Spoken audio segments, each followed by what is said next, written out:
अस्सलामु अलैकुम। आप सबका इस चैनल पर बहुत वेलकम है। आज की तारीख 18 जुमादल उला 1447 हिजरी दिन मंगल। एक फर्ज के बारे में, वरासत में लड़की का हिस्सा। कुरान में अल्लाह फरमाता है, अल्लाह ताला तुमको तुम्हारी औलाद के हक में हुक्म देता है कि एक लड़के का हिस्सा 2 लड़कियों के बराबर है।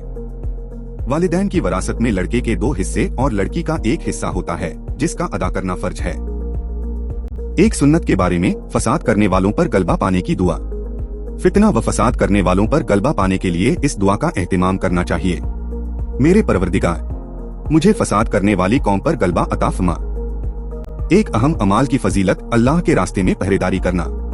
रसूलुल्लाह ने फरमाया, अल्लाह के रास्ते में एक रात जाग कर पहरा देना 1000 रातों की इबादत और 1000 दिनों के रोजों से ज्यादा अफजल है। एक गुनाह के बारे में, मुनकिरीन का अज़ाब। कुरान में अल्लाह ताला फरमाता है, जो लोग हमारी आयतों का इनकार करते रहे हैं तो वही बदबख्त हैं, जिनको बाएं हाथ में नामया माल दिया जाएगा, उन पर चारों तरफ से बंद की हुई आग को मुसल्लत कर दिया जाएगा। नबी की नसीहत। रसूलुल्लाह सल्लल्लाहु अलैहि वसल्लम ने फरमाया, जो आदमी अल्लाह और यौम आखिरत पर ईमान रखता हो, उसे अपने मेहमान का इकराम करना चाहिए। एक दिन व रात की खिदमत उसका जायज हक है और उसकी दावत व मेहमान नवाजी 3 दिन है। उसके बाद की मेजबानी उसके लिए सदका है और मेहमान के लिए ज्यादा दिन ठहर कर मेजबान को तंगी में मुब्तला करना जायज नहीं है।